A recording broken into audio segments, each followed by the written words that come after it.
Aujourd'hui, le 27 juillet 2025. Première lecture.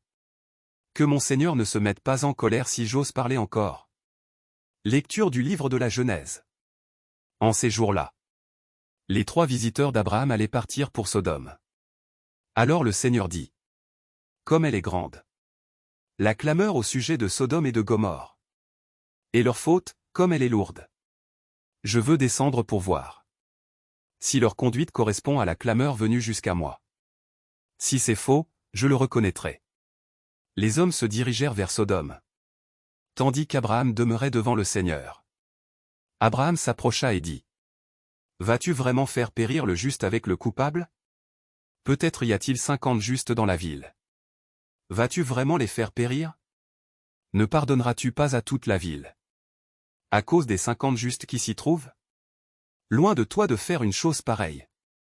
Faire mourir le juste avec le coupable. Traiter le juste de la même manière que le coupable. Loin de toi d'agir ainsi. Celui qui juge toute la terre. N'agirait-il pas selon le droit? Le Seigneur déclara: si je trouve 50 justes dans Sodome, à cause d'eux je pardonnerai à toute la ville. Abraham répondit: j'ose encore parler à mon Seigneur. Moi qui suis poussière et cendre. Peut-être, sur les 50 justes, en manquera-t-il 5. Pour ces 5-là, vas-tu détruire toute la ville? Il déclara: non, je ne la détruirai pas. Si j'en trouve 45. Abraham insista: peut-être s'en trouvera-t-il seulement 40? Le Seigneur déclara: pour 40. Je ne le ferai pas. Abraham dit: que mon Seigneur ne se mette pas en colère. Si j'ose parler encore. Peut-être s'en trouvera-t-il seulement 30. Il déclara: si j'en trouve 30. Je ne le ferai pas. Abraham dit alors: j'ose encore parler à mon Seigneur. Peut-être s'en trouvera-t-il seulement 20. Il déclara: pour 20. Je ne détruirai pas.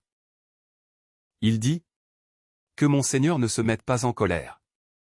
Je ne parlerai plus qu'une fois. Peut-être s'en trouvera-t-il seulement 10. Et le Seigneur déclara: pour 10, je ne détruirai pas. Parole du Seigneur. Nous rendons grâce à Dieu.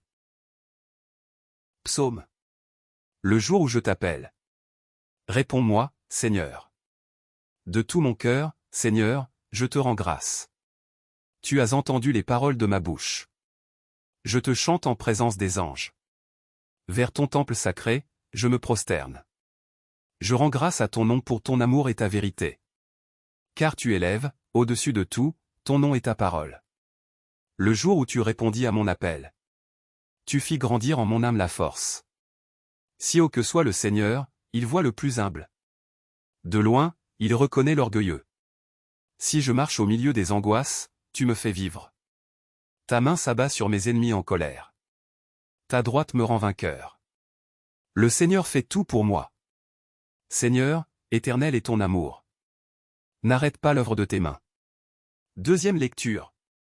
Dieu vous a donné la vie avec le Christ, il nous a pardonné toutes nos fautes. Lecture de la lettre de Saint Paul apôtre aux Colossiens. Frères, dans le baptême, vous avez été mis au tombeau avec le Christ. Et vous êtes ressuscités avec lui par la foi en la force de Dieu, qui l'a ressuscité d'entre les morts. Vous étiez des morts, parce que vous aviez commis des fautes, et n'aviez pas reçu de circoncision dans votre chair. Mais Dieu vous a donné la vie avec le Christ. Il nous a pardonné toutes nos fautes. Il a effacé le billet de la dette qui nous accablait. En raison des prescriptions légales pesant sur nous. Il l'a annulé en le clouant à la croix. Parole du Seigneur. Nous rendons grâce à Dieu. Évangile. Demandez, on vous donnera. Alléluia. Alléluia. Vous avez reçu un esprit qui fait de vous des fils. C'est en lui que nous crions, Abba, Père. Alléluia. Évangile de Jésus-Christ selon saint Luc. Il arriva que Jésus, en un certain lieu, était en prière. Quand il eut terminé, un de ses disciples lui demanda: Seigneur, apprends-nous à prier.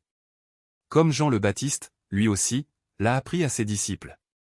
Il leur répondit: quand vous priez, dites: Père, Que ton nom soit sanctifié.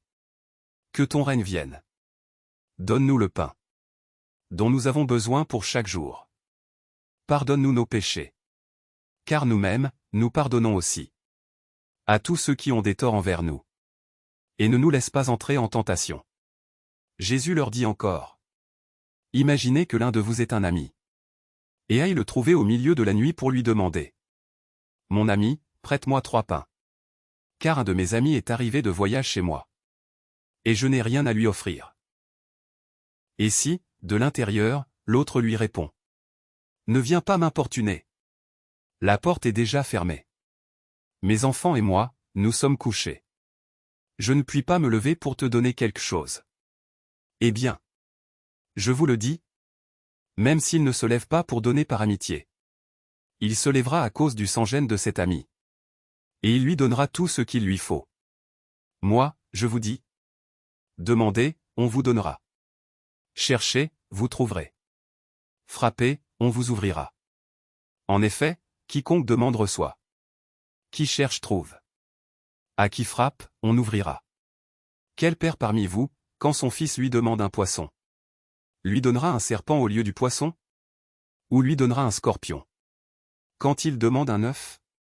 Si donc vous, qui êtes mauvais, vous savez donner de bonnes choses à vos enfants, combien plus le Père du ciel donnera-t-il l'Esprit Saint à ceux qui le lui demandent? Acclamons la parole de Dieu. Louange à toi Seigneur Jésus.